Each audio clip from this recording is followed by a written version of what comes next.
주님의 눈을 내 죄에서 돌리시고 내 모든 죄악을 없애주십시오. 하나님, 내 속에 깨끗한 마음을 창조하여 주시고 내 속을 견고한 심령으로 새롭게 하여 주십시오. 주님 앞에서 나를 쫓아내지 마시며 주님의 성령을 나에게서 거두어 가지 말아 주십시오. 아멘.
교동문 27번 시편 51편의 말씀입니다.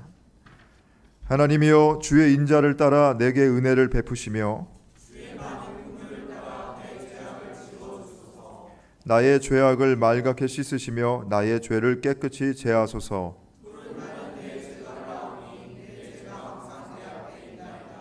내가 주께만 범죄하여 주의 목전에 악을 행하였사오니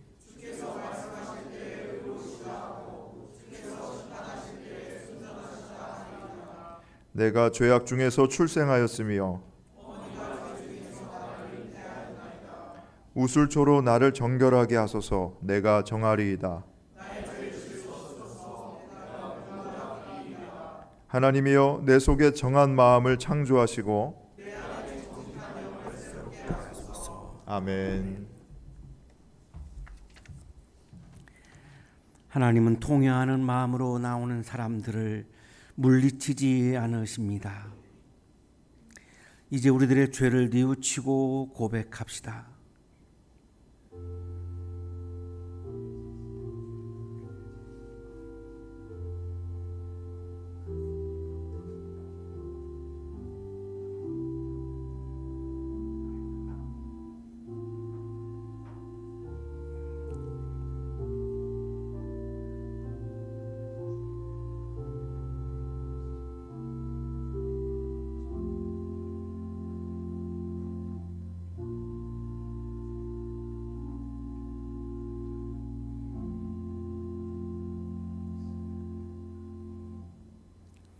우리가 우리 죄를 자백하면 하나님은 신실하시고 의로우신 분이셔서 우리 죄를 용서하시고 모든 불의에서 우리를 깨끗하게 해 주실 것입니다.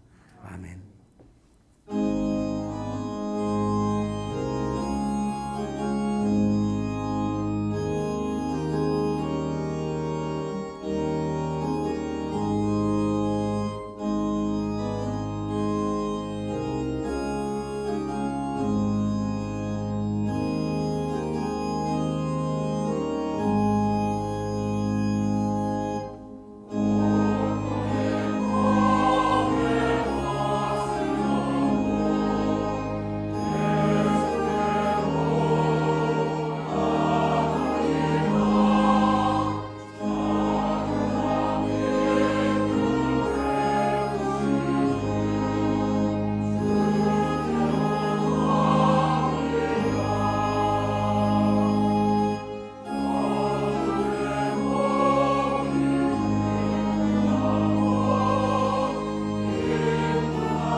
기도하시겠습니다.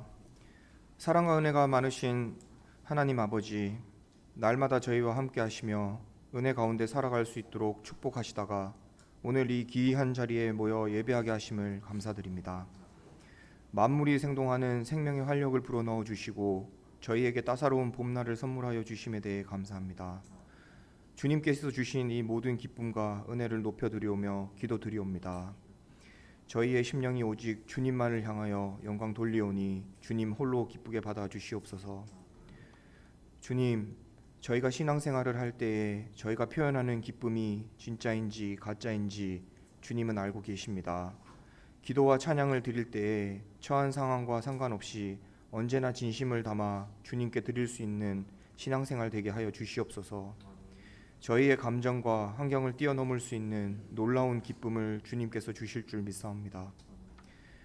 저희의 연약함을 아시고 고통에서 구원해 주시는 하나님 아버지, 고난을 통해서도 주님께서 우리에게 말씀하신다는 사실을 잊지 않고 언제나 주님 곁을 떠나지 말고 오직 감사하며 살아갈 수 있게 하여 주시옵소서. 저희들이 교만 가운데 낮아지게 하여 주시옵시고 저희의 어리석음 가운데 지혜롭게 하시고 저희의 믿음이 더욱 강건한 믿음으로 성장하게 하여 주시옵소서. 하나님, 저희 한양대학교회와 한양 공동체를 위해 기도합니다. 각 기관과 정성을 다하는 손길들을 축복하여 하나님의 영광을 드러내는 귀한 공동체로 굳건히 세워주시길 바랍니다. 예수 그리스도의 말씀이 살아 움직이며 기도와 예배로 성령께서 임재하는 성전이 되게 하여 주시옵소서. 하나님, 몸이 아픈 이들을 위해 기도합니다. 몸과 마음이 아파 괴로워하는 성도들이 있습니다. 주님께서 이들의 몸과 마음을 따뜻하게 만져주시고 그들의 무거운 짐을 내려주시옵고 억압받고 있는 그들의 사슬을 깨끗이 끊어주시기를 기도드리옵니다. 주님, 이 시간 목자 되신 이천진 목사님을 세우셨으니 전하시는 말씀에 성령의 단비를 내려주시고 모든 성도들 마음 가득 사랑과 은혜가 충만하도록 인도하여 주시옵소서. 예배를 위해 준비한 칼로스 성가대의 찬양이 하나님 나라에 울려 퍼질 수 있게 하시고 지휘자 반주자님을 비롯한 모든 성가대원에게 크신 은혜를 허락하여 주시옵소서. 또한 예배를 위해 정성을 다한 부부 목사님 그리고 모든 지체 손길 하나하나 기억하여 주시고 은혜와 축복을 내려 주시옵소서. 오늘 드리는 이 예배가 형식이나 습관대로 드리는 것이 아니라 오직 마음 깊은 곳에서 주님을 올려드릴 수 있는 기쁨의 감사와 찬양이 넘치는 예배가 되도록 주님 함께하여 주시옵소서. 주님 안에서 믿음과 인격이 날마다 성장하도록 도와주시옵소서. 우리에게 영원한 생명을 주신 예수 그리스도의 이름으로 기도드리옵니다. 아멘.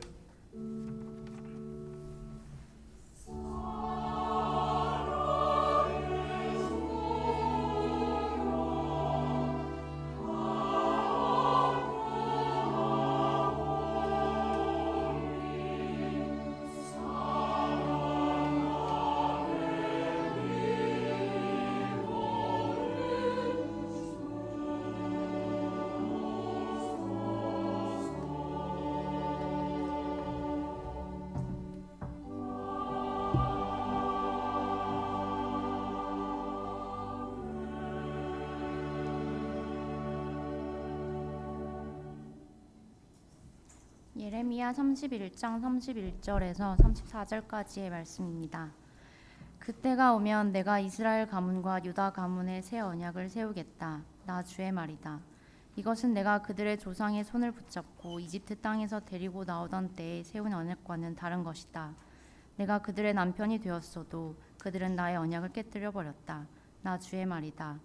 그러나 그 시절이 지난 뒤에 내가 이스라엘 가문과 언약을 세울 것이니 나는 나의 율법을 그들의 가슴속에 넣어주며 그들의 마음판에 새겨 기록하여 나는 그들의 하나님이 되고 그들은 나의 백성이 될 것이다. 나 주의 말이다. 그때에는 이웃이나 동포끼리 서로 너는 주님을 알아라 하지 않을 것이니 이것은 작은 사람으로부터 큰 사람에 이르기까지 그들이 모두 나를 알 것이기 때문이다. 내가 그들의 허물을 용서하고 그들의 죄를 다시는 기억하지 않겠다. 나 주의 말이다. 구약의 말씀입니다.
은혜로운 찬양해 주신 우리 성가대원들에게 다시 한번 감사의 박수하겠습니다.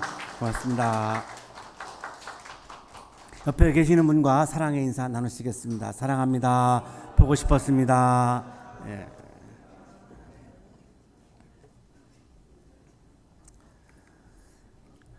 찬송가 493장 하늘 가는 밝은 길이는 본래 스코틀랜드 민요 혹은 또 가곡이라고 그렇게 주장하는 분도 있습니다. 민요집에 실려 있어서 그냥 통상적으로 민요로 그렇게 분류를 합니다. 원래 제목은 애니로리라고 하는 그런 공명을 가지고 있습니다. 이 애니로리는 실제 인물입니다. 스코틀랜드의 그 로버트 로리 경의 딸인데 본명은 애나 로리인데 아마 이 애니 로리는 그냥 애칭일 것이다 이렇게 추정을 그렇게 합니다. 이 애니 로리는 더글러스라고 하는 사관생도하고 사랑을 했습니다. 결혼을 하려고 했는데 양가 두 아버지가 다 반대를 하고 나섰고 특히 이 애니 로리의 아버지가 반대를 하는 바람에 다른 남성과 애니 로리가 결혼을 합니다.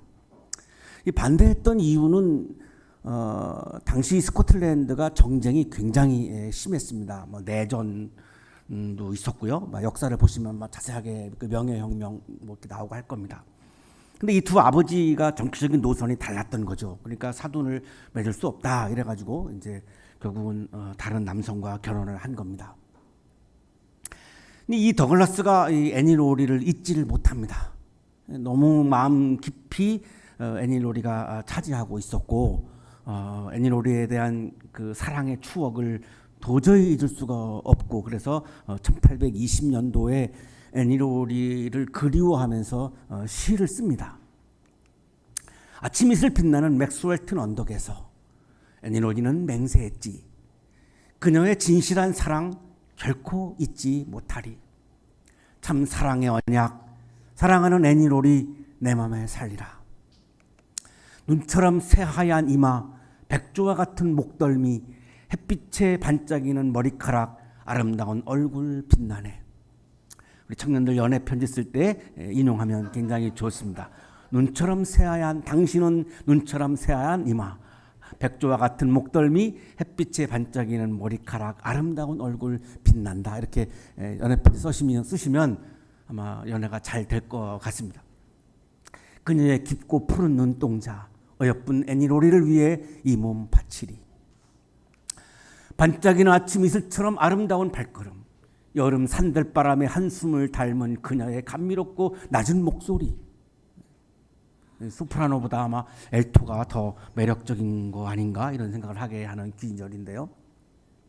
나에게 있어 그녀는 이 세상의 모든 것 어여쁜 애니 로리를 위해 이 몸 바치리.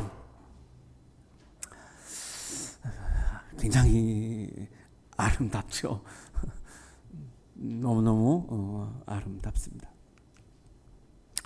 이 더글러스는 애니 로리하고 헤어졌지만 그리고 다른 남성에게 결혼을 해서 가버렸지만 맥스웰튼 언덕에서 애니 로리와 나누었던 그 사랑의 언약, 약속을 나누었던 맹세를 했던 사랑의 언약을 잊지를 못합니다. 마음 깊은 곳에 그 사랑의 언약이 가득 차 있는 겁니다. 헤어졌음에도 여전히 더글러스 마음에는 그 사랑의 언약은 남아 있었던 것이죠. 1825년에 존 스캇 부인이 한 시집에서 이 시를 발견하게 됩니다. 그래서 5년 후죠. 시를 쓴 5년 후에 여기다가 곡을 붙였고 그리고 이 공명을 애니 로리라고 그렇게 이름을 붙여서 민요집에 이렇게 실렸습니다. 그리고 이제 크림 전쟁이 발발하죠. 그 크림 전쟁에 참전했던 스코틀랜드 군인들이 고향에 두고 온 사랑하는 여인들이 있을 거 아니겠습니까? 그래서 그 사랑하는 여인을 그리워할 때마다 불렀던 노래가 이 노래입니다.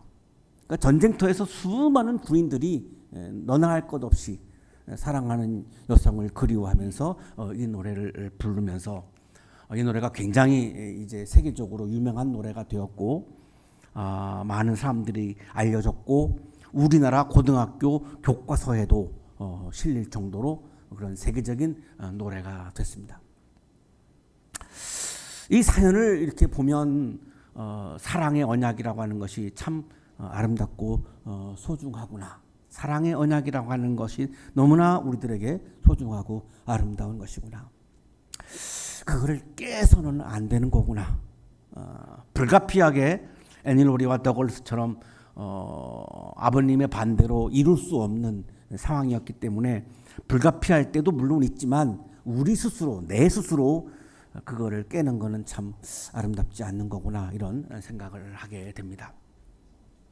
오늘의 성서일과 본문이 속해 있는 에레미야서 3장 17절에는 하나님을 이스라엘의 남편으로 비유하는 장면이 나옵니다. 하나님과 이스라엘의 관계는 어떤 관계냐? 남편과 아내로 비유합니다. 개역개정 에레미야서 3장 17절에 이렇게 되어 있습니다.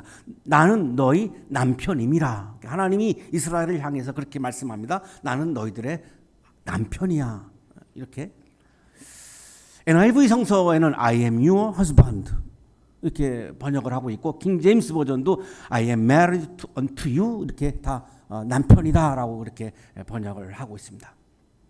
하나님과 이스라엘의 사이는, 관계는 더글라스와 애니 로리가 그렇게 사랑의 언약을 나누었던 것처럼 하나님과 이스라엘은 사랑의 언약을 나눈 그런 사랑의 관계였던 거죠. 그랬는데 이스라엘이 배신을 하는 겁니다. 사랑의 언약을 파기한 거죠. 하나님을 버린 거죠. 하나님과 멀어진 겁니다. 우리가 지난주에 폴 틸리의 죄론을 우리가 함께 묵상했습니다만, 이것을 우리가 죄라고 기독교에서는 말하는 겁니다. 도덕적인 죄를 말하는 게 아니라 하나님과 멀어지는 거, 하나가 하나됨을 깨는 거, 하나님과의 연합을 깨는 거, 내가 하나님과 멀리 도망쳐가지고 내 마음대로 사는 거. 하나님과 하나가 되면 하나님의 말씀을 따라서 살아야 되는데 불편한 거죠. 내 마음대로 그냥 자유롭게 살고 싶은 욕망이 우리 모든 인간에게는 있습니다. 그래서 젊은이들은 이제 교회에 와서도 좀 자유롭기를 원합니다. 그래서 예배도 우리는 예전적인 예배를 드립니다만 대부분의 중고등부 예배는 예전이 없습니다. 그냥 막 찬양하다가 기도하고 설교하고 이렇게 축도하고 이렇게 끝나죠. 그런 예배를 우리 청소년들이 드리다가 우리 교회에 오면 적응하기 굉장히 어려울 겁니다. 우리 굉장히 예전적인 예배를 드리니까요. 그렇게 하는 이유가 굉장히 좀 자유롭고 싶은 겁니다. 근데 그렇게 하면 내가 하나님의 말씀을 따라서 힘들어도 사는 게 아니라 그냥 내 마음을 따라서 산다면 그건 그냥 자연인의 삶이지 신앙인의 삶이라고 말할 수가 없기 때문에 우리가 불편함에도 불구하고 자꾸 하나님과 가까워지고 하나님과 하나가 되고 하나님과 연합을 해서 하나님의 말씀을 따라서 힘들어도 내가 살아가는 것을 우리는 신앙이라고 부르고 영성이라고 부르고 그것을 신앙인이라고 부르는 거죠. 그러니까 이 갈등이, 이 고민이 우리들에게 늘 있는 겁니다. 근데 이스라엘 사람들은 이거를 행동에 옮긴 겁니다. 그냥 하나님을 그냥 버린 겁니다. 이렇게 인용한 성경 구절을 읽지는 않겠습니다만 하나님이 그렇게 말씀하시죠. 너희들이 나를 버렸다. 언약을 파기했다. 이렇게 말씀하죠. 그러니까 배신당한 하나님이 이제 이스라엘에게 징계를 내립니다. 심판을 내리죠. 이 언약을 파기한 그런 이유로 하나님께서 심판하는데, 이 심판의 내용이 뭐냐면 바빌로니아로부터 패망을 해가지고 70년 동안 바빌로니아 노예로 끌려가서 거기서 노예로 살아가는 것이 바로 이 죄악에 대한 하나님의 심판입니다. 간단한 문제가 아니죠. 이게 하나님과 굳세게 맹세를 하고 사랑의 언약을 나누어서 나는 너희들의 남편이고 너희들은 나의 아내야 이렇게까지 했는데, 이거를 그냥 버리고 다른 신을 사랑하고 다른 신을 예배하고 다른 신을 섬기는 이런 배신을 하니까 하나님은 심판을 한 거죠. 자, 근데 이 당시에 히브리인들은 이 심판을, 에레미야가 계속 심판을 선포했는데 이 심판을 하나님의 마지막 행위라고 생각을 한 겁니다. 이게 이제 오해였던 거죠. 심판은 이스라엘 사람들이 하나님께로 돌아오게 하려고 하는 하나님의 조치로 심판하고 징계한 거지, 그 심판과 징계가 하나님의 마지막 행위가 아니었습니다. 근데 이제 히브리인들은 이걸 하나님의 마지막 액션으로 이렇게 간주를 한 것이고, 그 심판과 징계 다음에 다시 하나님과 이스라엘이 하나 되는 것을 위해서 심판하고 징계했다라고 하는 것을 보지 못한 겁니다. 그래서 결국은 패망을 할 수밖에 없었고 70년 동안 바빌로니아 왕을 섬기는 느부갓네살이죠. 이렇게 노예로 그렇게 살아가는 그런 아주 어려운 시기를 이렇게 보내게 됩니다. 자, 오늘 이 성소일과 본문을 우리들에게 전해주고 있는 에레미야라고 하는 예언자는 기원전 626년부터 예언 활동을 시작했고, 예루살렘 성전이 무너진 것이 기원전 586년이니까 40년 동안 예언 활동을 한 겁니다. 그러니까 다른 예언자에 비하면 굉장히 길게 했습니다. 그리고 또 하나는 뭐냐면 예루살렘 성전이 무너지고 망하는 이 시기에 예언을 한 사람인 겁니다.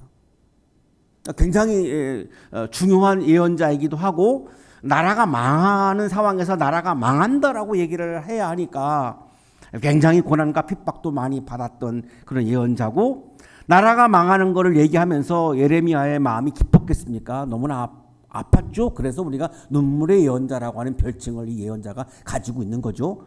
울면서 설교한 겁니다. 이 나라 망한다고. 그 나라가 망하는 이유가 뭐냐? 국력이 쇠퇴해서가 아니라 우리들의 죄악 때문이다. 그럼 우리들의 죄악은 뭐냐? 도덕적인 죄가 아니고 하나님과 멀어지고 우리 하나님을 버리고 하나님과의 사랑의 언약을 깬 거, 이것 때문에 우리는 망한다라고 얘기한 거죠. 그러면 그 망한다는 근거가 뭐냐? 이스라엘을 지탱하는 가장 중요한 기둥 두 가지가 있습니다. 하나는 다윗 왕조라는 겁니다. 다윗 왕조는 다윗 왕국은 영원히 존재한다라고 하는 겁니다. 또 하나는 성전입니다. 이 성전은 하나님이 계시는 곳이다라는 거죠. 그러니까 성전은 하나님이 계시니까 영원한 장소이고, 다윗 왕조는 영원한 왕조이기 때문에 영원히 망하지 않는다. 따라서 다윗 왕조와 성전을 중심으로 세워져 있는 이스라엘은 영원히 존재하는 나라다라고 하는 것이 이스라엘 사람들의 국가관입니다. 자, 그런데 이 예레미야가 다윗 왕조가 영원하다고, 아니 무너져. 성전이 영원하다고, 천만의 말씀, 이제 곧 예루살렘 성전은 무너져. 이렇게 말씀을 선포한 거죠. 그러니까 나라의 두 기둥을 흔드니까 많은 사람들이 예레미야를 반역자로 본 겁니다. 어떻게 당신이 그렇게 말할 수 있는가? 애국심이 없지 않느냐? 이제 이렇게 해서 예레미야에 대한 반감이 굉장히 이제 심했고, 그래서 많은 핍박을 했고, 나중에는 이제 감옥에 막 집어넣었고, 어떻게 죽었는지 우리가 아무도 모릅니다. 그러나 이제 전설은 있죠. 이집트까지 끌고 간 겁니다. 예레미야를 싫어하는 이제 이 국민들 중에 이집트까지 끌고 가가지고 이스라엘 사람들이 보지 않는 곳에서 거기서 이제 죽였다라고 하는 그런 전설이 내려오고 있습니다. 어쨌든 굉장히 비참한 최후를 맞이한 것은 틀림이 없죠. 자, 이거를 모르지 않았을 텐데 예레미야는 진정성을 가지고 하나님의 말씀을 왜곡하지 않습니다. 자기가 인기를 얻기 위해서, 사람들의 마음을 얻기 위해서, 망하고 있는데, 망하는 게 기정사실인데 하나님이 그렇게 정한 건데 이스라엘은 망하지 않는다라고 얘기할 수는 없는 거죠. 그건 예언자의 양심에 어긋나는 거죠. 그러면 다른 예언자들은 어땠는가? 망하지 않는다고 얘기한 겁니다. 예레미야 외에 모든 예언자들은 이제 우리가 가짜 예언자라고 그러는데요. 이 가짜 예언자들은 다윗 왕조는 영원하다, 이스라엘은 영원하다, 성전은 영원하다, 계속 그 이야기를 한 겁니다. 그러니까 이스라엘 사람들이 얼마나 좋아했겠습니까? 많은 사람들로부터 인기도 얻고 명예도 얻고 권력도 얻고 물질도 얻었겠죠. 그러나 예레미야는 분명히 하나님이 운행해 나가시는, 하나님이 쌓아 내려가시는 이 하나님의 역사에 대한 통찰이 있었습니다. 그거를 거짓말할 수는 없는 거죠. 그래서 계속해서 망한다라고 얘기했고, 결국은 586년에 예레미야가 설교한 것처럼, 예언한 것처럼 예루살렘 성전이 무너지고 바빌로니아의 노예가 됩니다. 그 마지막 순간까지 예레미야는 말씀을 선포했던 거죠. 그게 예레미야 29장까지입니다. 30장에 와서 33장까지 갑자기 예레미야는 희망의 선포를 설교하기 시작합니다.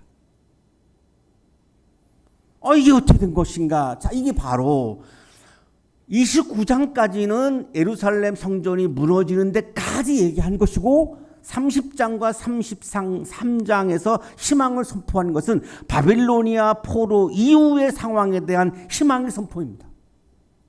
자, 그래서 우리가 망한다. 맞다. 이건 기정사실이다. 자, 그런데 우리가 포로로 끌려간다. 70년 이후에 어떻게 될 것이냐?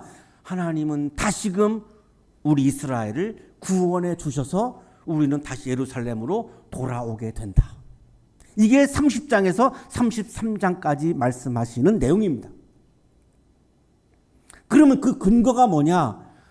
성전이 무너지고 다윗 왕조가 무너진다라고 하는 것이 이스라엘의 멸망의 근거였죠. 그러면 다시 구원된다라고 하는 근거가 뭐냐? 그게 오늘 우리 성서일과 본문에 나오는 가장 중요한 단어 새 언약입니다.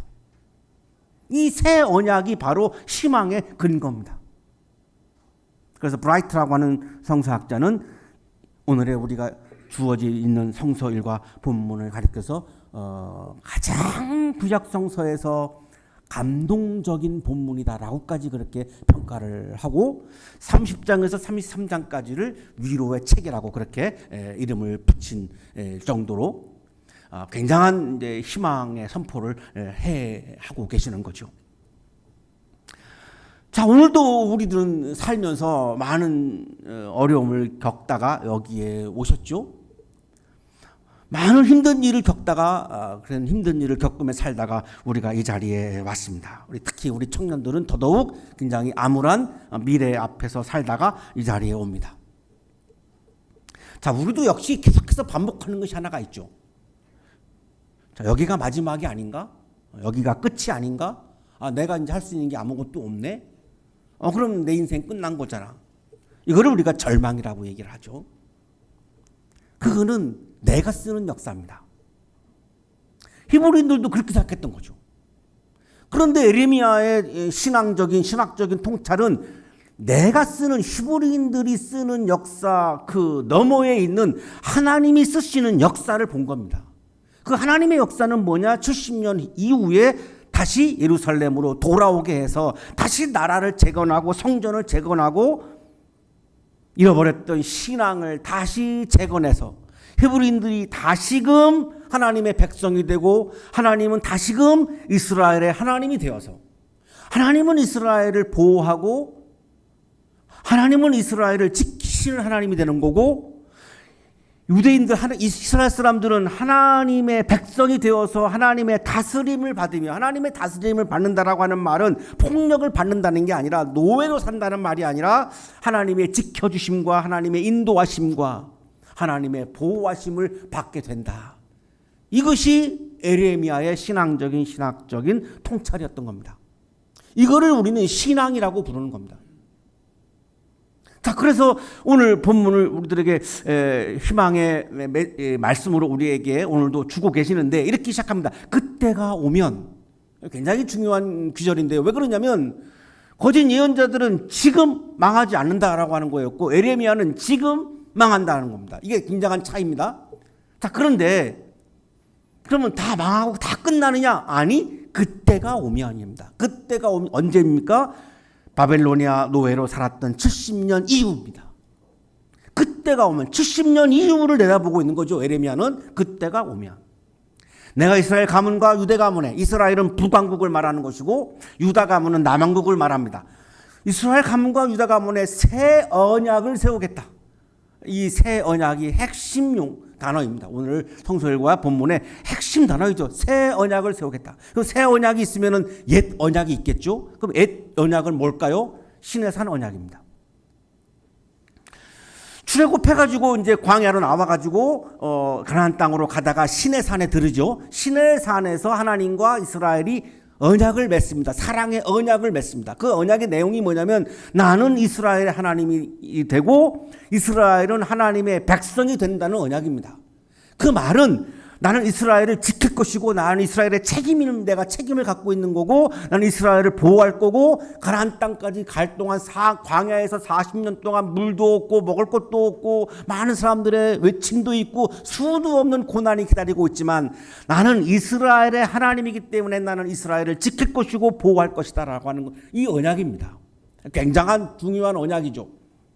그럼 이스라엘은 뭐냐? 이스라엘은 하나님의 백성. 백성이 뭐죠? 왕이 다스리는 사람들이 백성이죠. 하나님의 다스림을 받으면서 우리는 하나님의 보호함을 받고 하나님의 지키심을 받고 하나님의 인도하심을 따라서 우리는 살아가겠다라고 하는 결심이죠.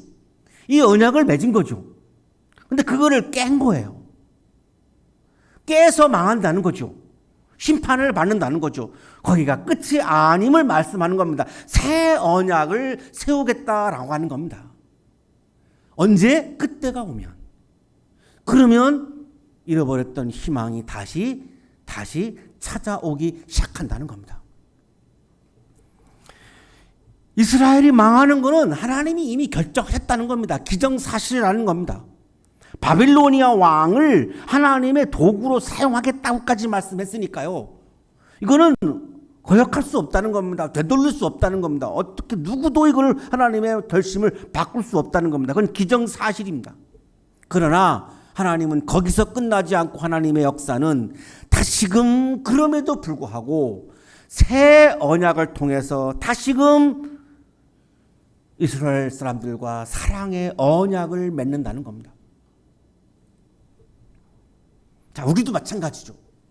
내가 신앙인으로 살아가고 있는데 내가 자꾸만 하나님과 가까워지려고 하고 하나님의 말씀을 따라서 살려고 하고 내 마음을 따라서 살아가는 걸 내가 자꾸 성찰하고 회개하고 아니지 내가 하나님의 말씀을 따라서 살아야지 이렇게 결심을 하지만 지금 내가 살아가고 있는 모습을 보다 보면 어느덧 나도 모르게 내 마음을 따라서 그냥 내 마음대로 살아가고 있는 나를 발견하게 됩니다. 그러다가 주일날 아침이 되면 또 이 자리에 오죠. 이 자리에 오면 하나님이 나에게 매 주일마다 주시는 것이 있습니다. 그게 뭐냐면 바로 새 언약입니다. 내가 하나님을 버렸지만 하나님을 떠났지만 그럼에도 불구하고 주일마다 하나님은 나에게 또다시 새 언약을 주시면서 사랑의 언약을 다시금 또 맺으시는 겁니다. 매 주일마다. 나는 너희들의 하나님이고 너는 나의 백성이야. 이걸 자꾸 또 사랑의 언약을 해주시는 거죠.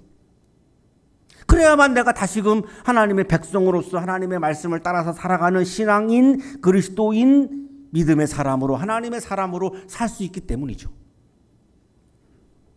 자, 그래서 32절에서 옛 언약에 대해서 말씀을 하는 겁니다. 조상들의 손을 붙잡고 이집트 땅에서 데리고 나오던 때, 출애굽할 때를 말하는 거죠. 그때 세운 언약은 옛 언약인데, 자, 오늘 내가 너희들에게 주는 새 언약은 다르다. 그 옛 언약과는 다르다. 내가 그들의 남편이 되었어도 내가 이스라엘의 남편이었는데 너희들은 나와의 사랑의 언약을 깨트렸지 않느냐. 그 옛 언약을 깨트렸지 않느냐. 사랑의 언약을 맺어서 나는 너희들의 남편이고 너희들은 나의 아내이다 라고까지 사랑의 고백을 하고 사랑의 언약을 나누었는데 맹세했는데 그런데 너희들이 깼지 않느냐. 그럼 내가 어떻게 해야 되느냐. 새 언약을 주어야 다시금 너희들과 나의 사랑의 관계가 회복될 거 아니냐. 그래서 나는 너희들에게 지금 새 언약을 주겠다.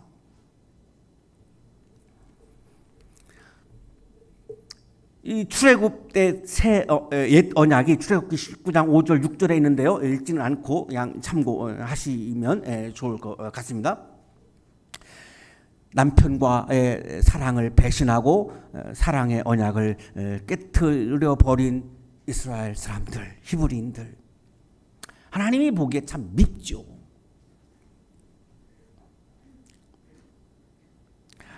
연애를 하신 분들 중에 연애를 하면서 우리 영원히 사랑하자. 둘 중에 한 사람이 죽을 때까지는 사랑을 이어가자.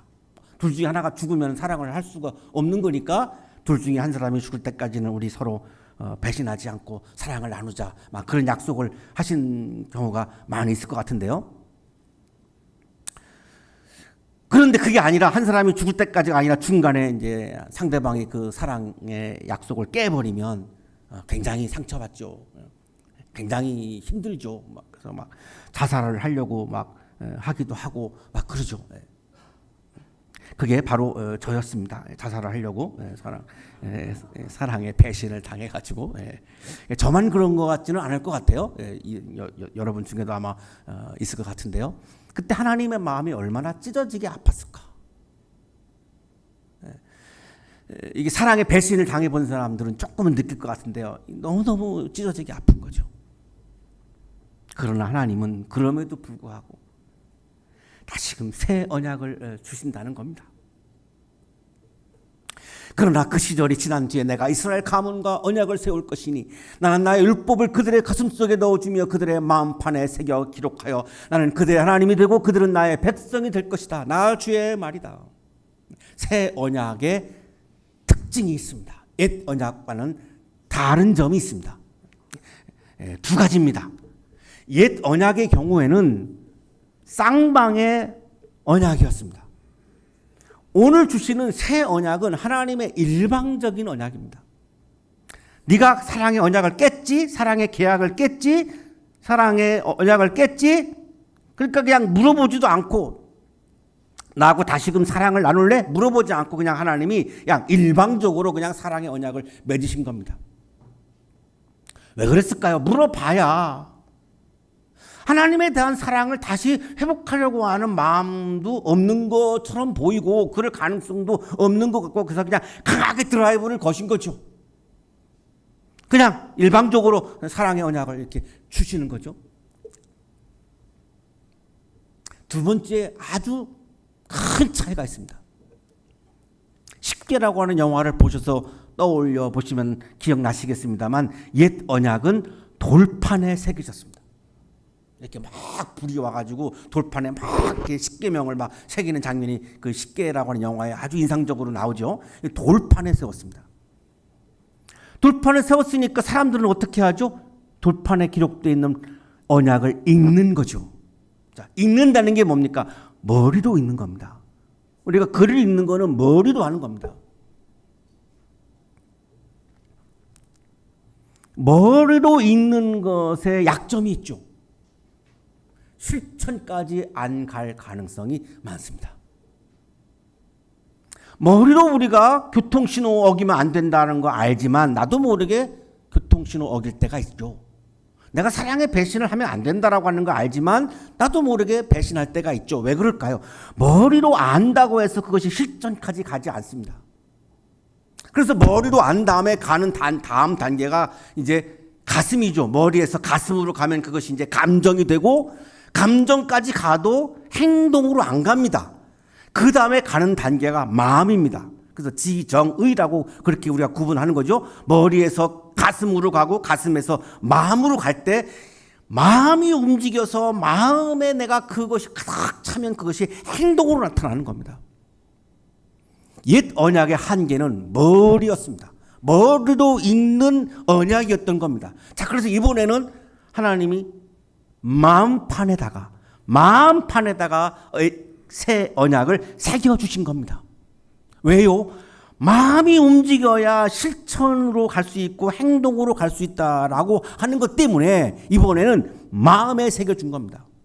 마음이 움직이면 억지로가 아니라 의무적으로가 아니라 기계적으로가 아니라 계명이 그러니까 내가 지켜야지 이런 게 아니라 그냥 하나님이 좋아서 하나님의 계명이 그냥 너무 좋아서 내가 자발적으로 기쁨으로 하나님의 법을 지키고 하나님의 말씀을 따르는 겁니다. 내가 내 마음대로 하면서 살고 싶은데 하나님의 마음을 따르라고 하나님의 말씀을 따르라고 힘들어요. 너무너무 이게 뭐 그냥 걸리는 게 많아요. 자, 그러다가 보면 그냥 내 마음대로 살아요. 그러면 내가 신앙인의 삶이라고 말할 수가 없어요. 그동안은 그렇게 계명에 있으니까 그냥 내가 해야지라고 하는 의무감으로 했어요. 그 기쁨이 없어요. 그 말씀을 따르는 기쁨이 조금도 없어요. 그게 옛 언약의 한계였던 거예요. 그러니까 하나님이 이번에 마음판에 새겨주는 이유는 마음에 그 하나님의 언약이 가득 차면 그냥 하나님이 좋아서, 그 하나님의 말씀이 좋아서, 하나님의 언약이 좋아서, 그냥 하나님을 내가 너무나 사랑해서 그냥 기쁨으로 내가 자발적으로 그 말씀을 따라서 살아가는 거예요. 그게 귀찮지가 않아요. 거추장스럽지가 않아요. 그냥 그 자체가 기쁜 겁니다. 그래서 마음판에 새겨주는 거죠. 연애를 할 때 애인이 나한테 뭔가를 주문하면 그 내용이 힘들어도 힘들지가 않아요. 애인이 말하면 내가 그걸 들어주고 싶은 마음이 있기 때문에 그냥 너무너무 막 그 좋아서 합니다. 그게 실패하면 안타깝고 그 성공하면 내가 애인이 얘기하는 걸 들어줬으니까 그냥 막 스스로 막 좋아하죠. 그걸 억지로 한 게 아닙니다. 그건 완전히 기쁨으로 하는 거죠. 똑같다는 거죠. 하나님의 언약을 나한테 주셨을 때 그 하나님의 언약이 내 마음에 가득 채워져서 이렇게 쭉만 하면 그걸 기쁨으로 자발적으로 그 말씀을 따라서 살아가기 때문에 하나님께서는 마음판에 새겨준 겁니다.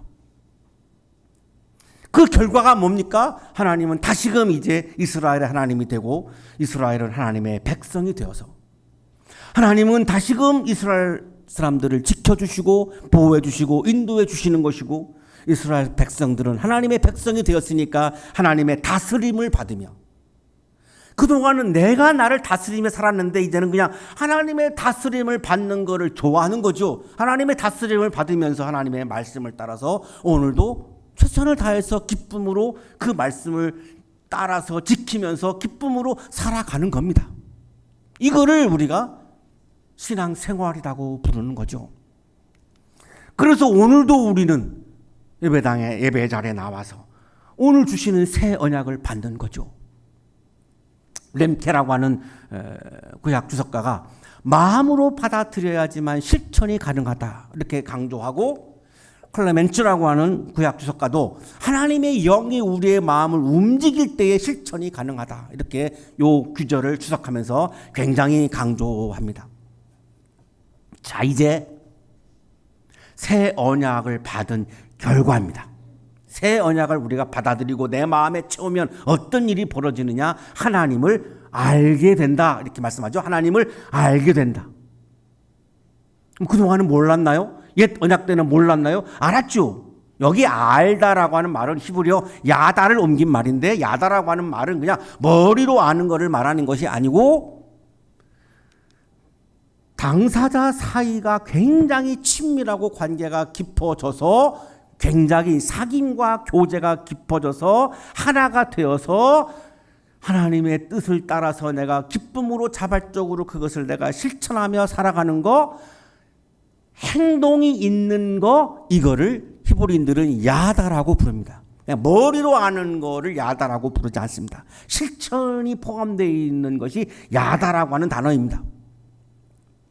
새 언약을 내가 받아들이고 내 마음에 가득 채우면 하나님으로부터 멀어졌던 내가 다시금 하나님과 가까워지고 하나님과 하나가 되고 하나님과 연합하게 되고 그러면 하나님이 좋아지고 그러면 하나님의 말씀이 나에게 거추장스럽지가 않고 불편하지가 않고 하나님이 나에게 주시는 오늘도 주시는 그 새 언약을 내가 기쁨으로 받아들이게 되어서 그것을 하나하나 실천하면서 너무너무 재미있게 살아가는 겁니다. 그걸 실천하는 것이. 이것이 어마어마한 새 언약을 받아들였을 때의 이런 달라지는 결과입니다. 사랑하는 한양 가족 여러분, 우리는 하나님을 떠나고 버리지만 하나님께서는 다시 우리를 오늘도 찾아오셔서 우리 마음판에 새 언약을 새겨주고 계십니다. 주일마다 하나님은 당신을 찾아온 우리들의 마음판 한 사람 한 사람의 마음판에 새 언약을 새겨주십니다. 그러면 우리는 죄 용서를 받게 됩니다. 새로운 존재가 됩니다. 다시금 하나님과 하나가 됩니다. 하나님의 다스림을 받게 됩니다. 하나님의 통치를 받게 됩니다. 하나님의 보호하심과 지켜주심과 인도하심을 받게 됩니다. 그때 우리는 성령의 인도하심을 따라서 마음판에 새겨진 하나님의 말씀을 따라서 인생의 길을 걸어가는 새 언약의 사람들로 거듭나게 됩니다.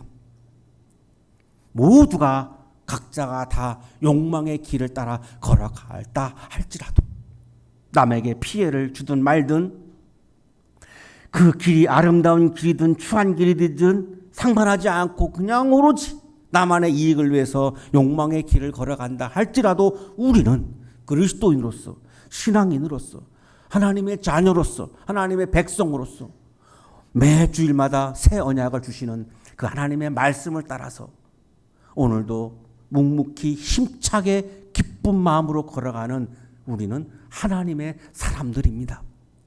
기쁨으로 자발적으로 하나님께서 마음판에 새겨주신 말씀을 따라서 인생의 길을 걸어가는 새 언약의 백성, 아름다운 새로운 존재로 살아가시는 여러분의 삶이 되시기를 간절히 축원합니다.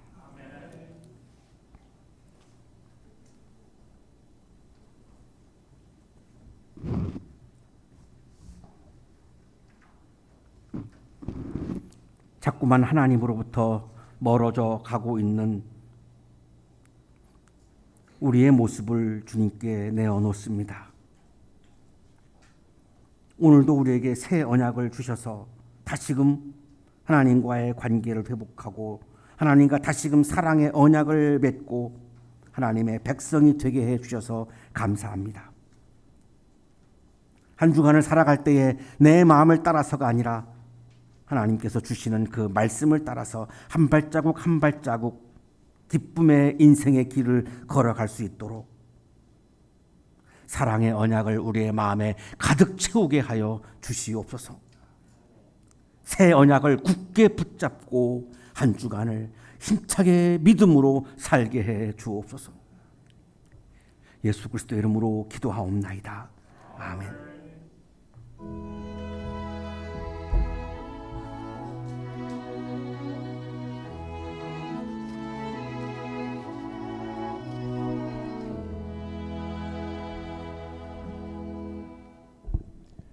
자, 교회 소식 전해드리겠습니다. 자, 오늘은 사순절 5째 주일입니다. 다음 주일은 사순절 6째 주일이자 종려 주일입니다. 자, 해당 성서일과 본문은 마가복음 11장 1절에서 11절까지의 말씀입니다. 자, 이 본문 가지고 담임 목사님께서 평화의 왕 그리스도라는 제목으로 설교해 주실 텐데 성서 본문 묵상하시고 예배에 참여해 주시기를 바랍니다. 자, 오늘 예배 후 청년교회 모임은 친교실에서 그리고 장년교회 렉시오 TV나 세미나실에서 진행합니다. 교우 여러분들께서 참여해 주시기를 바랍니다. 자, 이 시간 오늘 우리 교회에 새로 오신 분을 교우 여러분께 소개해 드리겠습니다. 한양대학교 컴퓨터 소프트웨어학과 4학년 임지백님 어디 계시죠? 네, 잠깐 자리에서 일어나 주시겠습니까? 오늘 우리 교회 새로 나오셨습니다. 네, 잘 오셨습니다. 네, 감사합니다. 자, 그리고 한 분 더 소개해 드리겠습니다. 자, 한양대학교 관현학과 올해 입학한 신입생입니다. 1학년 임도훈 학생 어디 계실까요? 네, 저 뒤에 계십니다. 네, 잘 오셨습니다. 감사합니다. 자, 예배 마치고 우리 청년 리더들의 안내에 따라서 청년 모임에 함께 교제 나눠주시기 바랍니다. 자, 교우 여러분께 또 소식 하나 전해드리겠습니다. 기쁜 소식인데요. 황익진 이현주 성도님의 장남 황유나님과 류희정 자매님의 가정에서 지난 3월 10일 화요일 오전에 3.1kg의 아주 건강한 아이가 태어났습니다. 이름이 황이찬. 네, 태명은 제가 당당히로 알고 있는데 우리 이찬이가 이제 태어나서 건강하게 자라서 주님의 심령으로 세상 향해 아주 가슴 쫙 펴고 잘 살아갈 수 있도록 우리 아이 그리고 또 산모 또 우리 가정을 위해서 교우 여러분들께서 기도해 주시기 바랍니다. 우리 축하의 마음을 담아서 이 시간 박수 한번 해드릴까요? 네, 축하드립니다. 감사합니다. 네. 자, 그리고 기타 교회 소식과 교회력 성서일과 예배 안내 여러분 가지고 계신 주보를 참조해 주시기를 바랍니다. 자, 이상 교회 소식 알려드렸습니다.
거룩하신 하나님, 오늘도 우리에게 새 언약을 주시고 우리에게 다시금 사랑의 언약을 주시고 우리에게 또한 희망을 주셔서 감사합니다.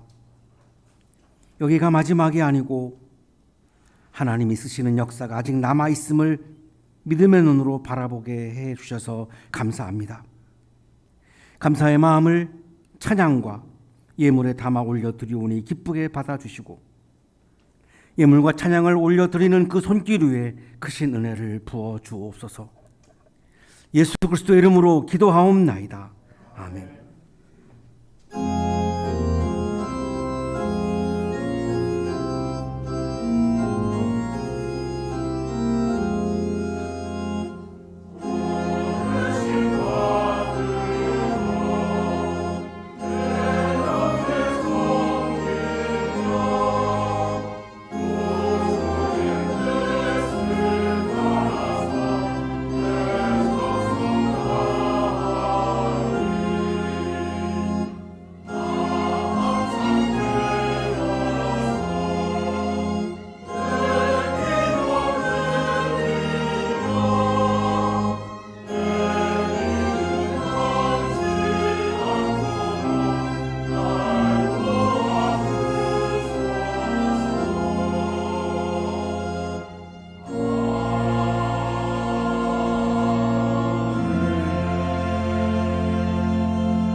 이제는 우리에게 하나밖에 없는 생명까지도 아낌없이 사랑으로 나누어 주시는 예수 그리스도의 은혜와 오늘도 우리에게 말씀을 주시는 하나님의 사랑하심과 생명을 주시는 성령의 역사하심이 오늘도 우리에게 주시는 새 언약을 우리의 마음에 가득 채우고 그 말씀을 실천하는 기쁨을 기대하고 또한 설레이며 세상을 향하여 힘차게 나아가는 우리 모든 한양 가족들의 삶 속에 지금부터 영원토록 함께 하시기를 간절히 축원하옵나이다. 아멘.